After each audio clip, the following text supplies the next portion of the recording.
Саламатсызбы Хасан мырза? Автокөлігіңіз құтты болсын. Рахмет. Бұл автокөлікті сіз қай жылы тіркеліп алдыңыз? Саламатсызбы.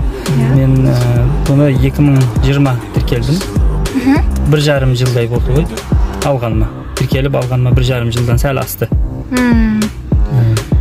Сіз қанша миллионға алдыңыз бұл автокөлікті? 6,5 миллионға. Рой сізге қаншасын берді? 5 миллион. 5 миллион берді. 5 миллионға тіркелген едім де, негізі басында.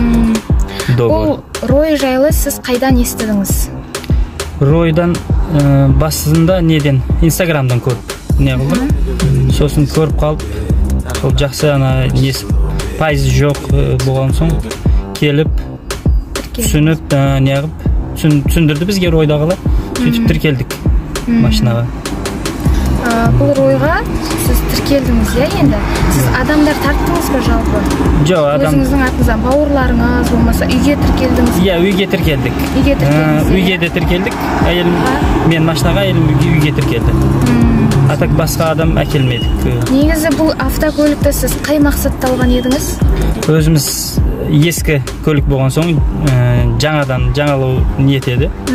Соған бәрібір жаңа көлік алу ниеттеп тұрған едік сосын ғой. Бізде қазір енді Ройдағы тіркелейін деп жатқан болашақтағы адамдар көп күмәнданып жүр осы Ройға. Сол сіздің ойыңызша оларға не айтар едіңіз күмәнданбау үшін?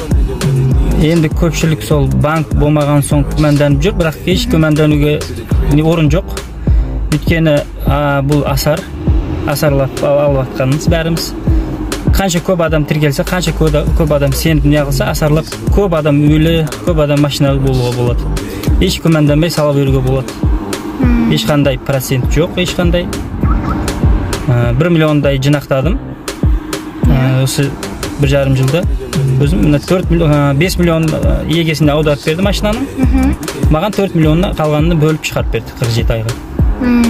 Ал дәл қазір осы көлікті қандай салада пайдаланып жүрсіз? Мен қазір негізі не бар? Магазин. Сол жерде жұмыс істейміз, продукты. Соған товар не қылып жатырмыз. Қаладан алып шығып жатырмыз. Сол мақсаттан. Осы машинаны автокөлікті алдыңыз ғой енді сіз. Енді ай сайын сіз қаншадан төлеп қайтарып отырсыз? Ай сайын 85 мыңдан шықты маған. Так 100 мыңдан құйып тұрам деп ниеттеніп жатырмын, сәл болса да. Уақыт қысқарады. Дұрыс болыпты. Үйіңізге қаншадан төлеп отырсыз? Үйімізге пока 50 мыңдан салып тұрық ай сайын. 30% не жайлы естедіңіз ғой, 30%-ке ауысу жайлы программаны? Иә, жаңадан программа болыпты, оның бәрін таныстырды. Қазір оған да ауысуға да болады екен. Болмаса, егер сол не бойынша да қалып кетуге болады дейді, ол маркетинг бойынша аласыздар деп жатыр ғой. Ай сайын салып тұрсақ 50 мыңдан, 100 мыңдан ба шама жеткенше. Осы халыққа айтар өзіңіздің пікіріңіз Рой жайлы? Ройға еш күмәнданбай сала беруге болады ақша. Ай сайын аздап. Көпшілік сенбей отыр қазір. Күмәнданып. Менен де звондап сұрап жатыр, қалай алдың? Проценті бар ма? Сондай ешқандай процент жоқ.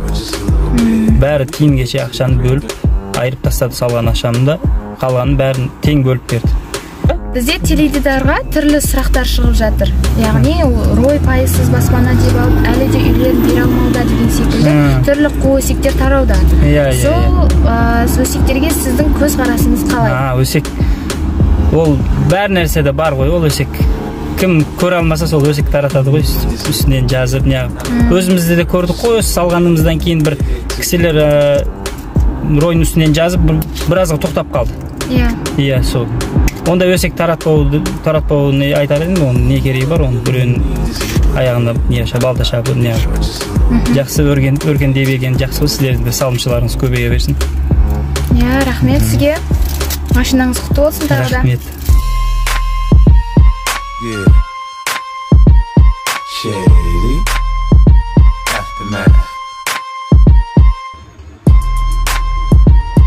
Yeah.